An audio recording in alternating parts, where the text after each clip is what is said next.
ఓం జన్మరాహిత్యమమలం ప్రాప్నోతి సువినిశ్చితం గరుడారూఢ విష్ణోస్తు సేవా మోక్షఫలప్రదా. ఉత్తరద్వారమాసీనం ఖగస్థం వెంకటనాయకం యః పశ్యతి స భక్తాదౌ యాతి వై పరమాం గతిం. తెలుగు సంవత్సరంలోని 24 ఏకాదశులలో వైకుంఠ ఏకాదశి ప్రత్యేకమైనది. దీనికి మోక్షద ఏకాదశి మరియు ముక్కోటి ఏకాదశి అని కూడా పేరు. ఈ రోజున వైష్ణవాలయాలలో ఉత్తర ద్వారం అనగా వైకుంఠ ద్వారం గుండా శ్రీ మహావిష్ణువుని దర్శించుకోవటం అనాదిగా వస్తున్న సాంప్రదాయం. అందుచేత దీనికి వైకుంఠ ఏకాదశి అని పేరు వచ్చింది. ఉత్తర ద్వారం మోక్షానికి ప్రతీక. అందుచేత ఉత్తర ద్వారం గుండా శ్రీ మహావిష్ణువుని దర్శించుకుంటే వారికి మోక్ష ప్రాప్తి సిద్ధిస్తుందని భక్తుల యొక్క ప్రగాఢ నమ్మకం. వైకుంఠ ఏకాదశి యొక్క వైశిష్ట్యం గురించి 2 పురాణ గాథలు ప్రాచుర్యంలో ఉన్నవి. ఒకానొక నాడు వైఖానసులనే ఒక రాజు తన పితృదేవతలకు స్వర్గప్రాప్తి లభించాలని పర్వత మహర్షి సూచన మేరకు తాను ఏకాదశి వ్రతమును చేపట్టెను. తద్వారా వారి పితృదేవతలకు మోక్షప్రాప్తి కలిగినది.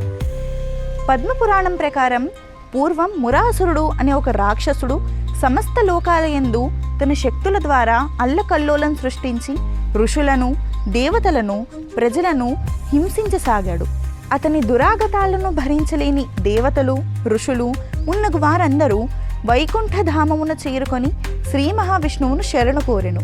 వారి కోరిక మేరకు శ్రీ మహావిష్ణువు మురాసురునితో యుద్ధము చేయటానికై రణరంగములో ప్రవేశించారు. ఈ యుద్ధము ఎన్నో సంవత్సరాల వరకు కొనసాగింది. మురాసురుని వధించేందుకు ఒక దివ్యాస్త్రం అవసరమని గ్రహించిన శ్రీ మహావిష్ణువు బదరికాశ్రమంలోని హైమవతి గుహమునందు ప్రవేశించి విశ్రమించసాగాడు. అప్పుడు ఆయనను సంహరించదలచి మురాసురుడు అక్కడికి చేరుకున్నాడు.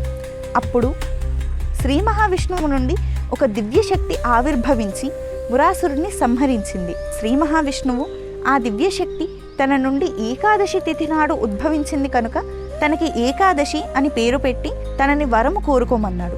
అప్పుడు ఏకాదశి, ముక్కోటి ఏకాదశి నాడు ఏ భక్తులైతే తన కథ విని ఏకాదశి వ్రతాన్ని ఆచరించి శ్రీ మహావిష్ణువును భక్తి శ్రద్ధలతో ఆరాధిస్తారో వారందరికీ మోక్ష ప్రాప్తి కలిగించమని కోరింది. నాటి నుండి ఏకాదశి వ్రతము ప్రాచుర్యము సంతరించుకుంది.